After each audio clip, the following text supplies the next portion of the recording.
Hey friends, happy Thursday, Holy Thursday, Maundy Thursday, April 6th. It's nice to be with you. I'm Father Bill Hill, priest at Holy Spirit Catholic Community in Rock Springs, Wyoming. I will give you a reflection on the daily readings. They are linked down below. When you're done listening to me, click that link, read the readings prayerfully, and then don't doom scroll the rest of the social media feed. Turn off the screen, spend some time with God. We are moving into the shortest liturgical season of the year, the 3 holy days, the Triduum. You can see that I'm shooting this still in Lent time. We've got purple behind me, but if you join us for Mass tonight on Holy Thursday, they will be white. A celebration of the commandments of Jesus, the instructions of Jesus to do this. Do this in memory of me.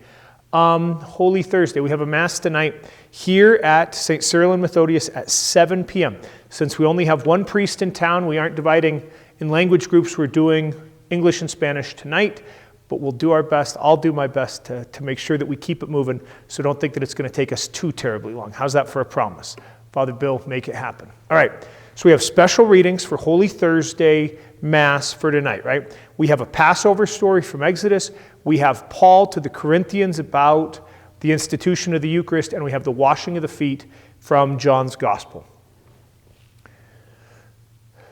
Why is this night unlike any other night? That's the classic question that opens the Jewish Passover celebration and festivities.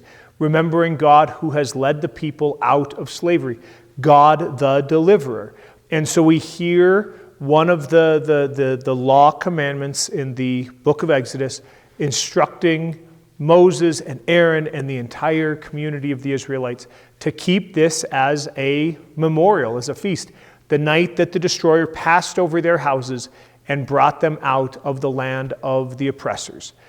The psalm response is about communing with the blood of Christ and the blessing cup. And the psalm is especially about recalling the good things that God has done.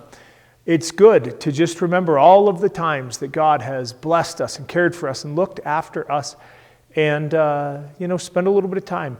Not just in the now, not just in the future, but also remembering the good things of the Lord. And just as the Lord has been faithful in the past, the Lord will be faithful into the future. My homily tonight, not to give it away, is especially about Maundy Thursday, the commandments of Jesus on Holy Thursday, because there's 2. One of them we get from St. Paul's first letter to the Corinthians. Do this in remembrance of me, in relation to the Eucharist, right? Like, as I've done this, do this too. And of course, we do this when we gather every Sunday, every day even, and we celebrate Eucharist. But we also do it more. Likewise, tonight we will wash the feet of 12 members of our community. Jesus says, if I therefore, the master, the teacher, have washed your feet, you ought to wash one another's feet. This is the gospel.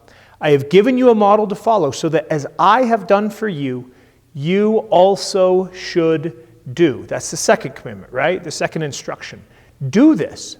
And we do it on Holy Thursday, and we ritually enact it. So we are living these instructions of Jesus. But here's the challenge.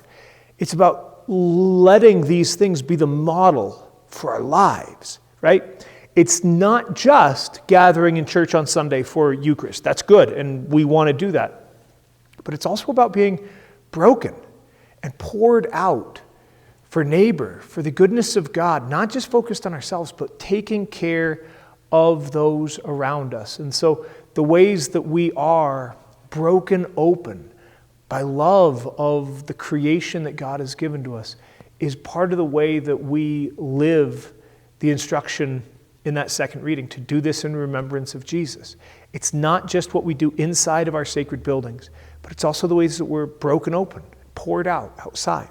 Likewise, often it's not about washing feet particularly. Lots of people in our culture don't like this. If you don't know, it's really hard to find people that want to get their feet washed at church, right? For a variety of reasons. But it's about being of service. It's about taking the lowest job. It's about doing the stuff that nobody else wants to do in the times that they don't want to, in the times that we don't really want to do it. It's about caring for ourselves, but especially our neighbors, and being people who focus on bending down and washing feet. And especially for people in positions of authority, prestige, power, whatever. it's not just about doing it once a year on Holy Thursday in a ritual reenactment, but it is about making this part of the practice of our lives. Here's the incredible thing. Jesus tells us to do it. That means that he also gives us the grace to do it. Perhaps, as you pray with these scriptures, the place of reflection might be, where am I struggling to really be broken open and poured out? Where am I struggling to wash the feet of others? And then especially asking Jesus to give us that grace in order to fulfill it. All right, happy Thursday. Pray with some of you tonight, but let's be in communion with each other and in spirit in our life of prayer. Read those readings prayerfully and then turn off the screen. Spend some time with God. Happy Holy Thursday, y'all. God bless.